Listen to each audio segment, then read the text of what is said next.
Guys, this is Coach Chase Remember at DFW Penguin Basketball, penguinhoops.com. Hey, I want to share a personal story with you guys.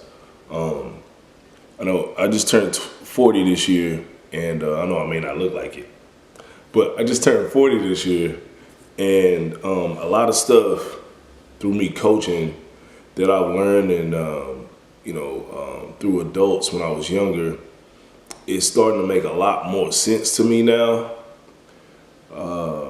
It kind of made sense back then, but like now, me seeing stuff and getting all these repetitions, dealing with kids, dealing with parents, dealing with opposing coaches, teachers, school coaches, administrators, referees, opposing parents, all of this stuff, I'm starting to see why adults when I was younger would say certain things or do certain things. But I want to share a personal story with you guys today that may help you out. So please watch this video until the end, especially some of you parents that kind of struggle with wanting to get on your son's ass about giving all he's got, giving 100% effort, actually working out,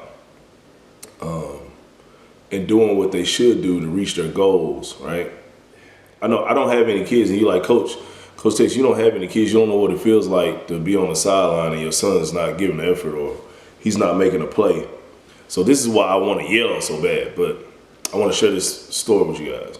But I grew up with just my mom.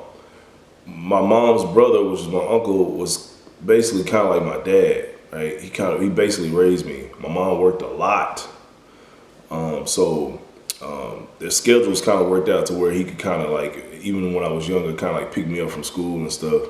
And he kind of raised me, right? And he's part of the reason why I didn't get in a lot of trouble or as much trouble as I could have when I was a kid, because he kept me out of trouble.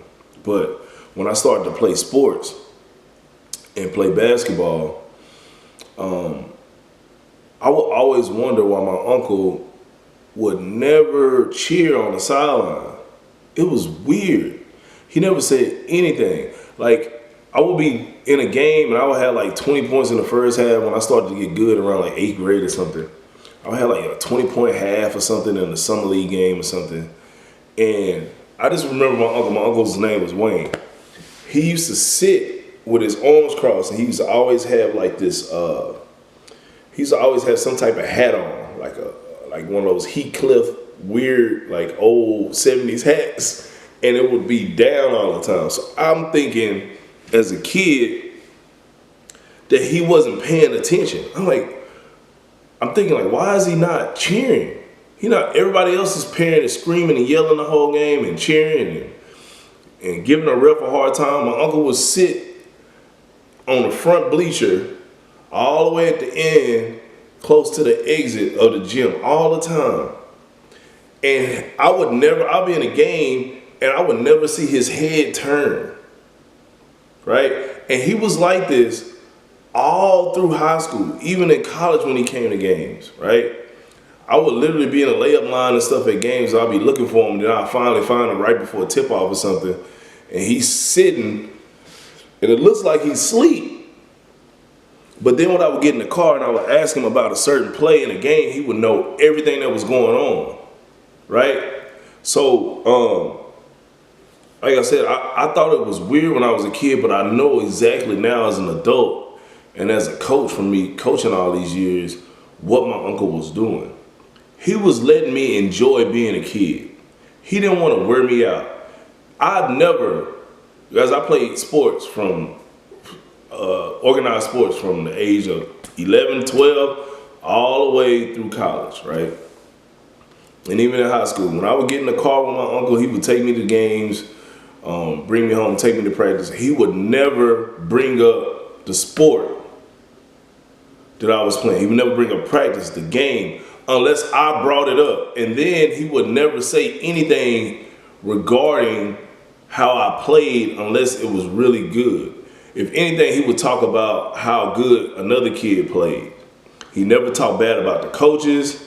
If he said anything that might have been negative about the coaches, it was something that was like funny that the coach did that was kind of crazy.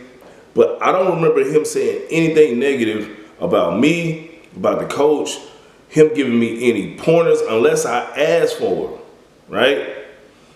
And I think that's one of the main reasons why I am how I am as a coach. I understand kids more because I never had this rah-rah person. I shot free throws well. And I think the main reasons I shot free throws well was I wasn't subconsciously worried about missing it and getting in the car and my uncle or my mom was gonna get on my butt about it, right? It's a lot of stuff that plays into the psychic reason why I'm doing these sports psychology videos. It's a lot of stuff that plays into the psyche of an athlete, a kid, right? But the fact that I had that support without him actually, verbalizing the support in games, he was just a stable, stoic guy all the way through, right? So a lot of you dads, you want to get on your son's butt at games. You want to yell at the referees. You want to do all this stuff. I'm telling you guys right now, if you want your kid to have either a neutral thought of you in sports or think extremely high of you to where when they have kids and you have grandchildren and they want to invite you to the game because they know and they trust that you're not going to stress their son out, you're not going to stress your grandson out, try to be more like my uncle. Just chill out, relax, and enjoy the moments. Take videos. Remember stuff. These are memories that when you're old and gray, you're gonna want your kid to remember positive things about you coming to the games, not negative, all right? I'm Coach Tate Remember, DFW Penguin Basketball, penguinhoops.com, and I'll see you guys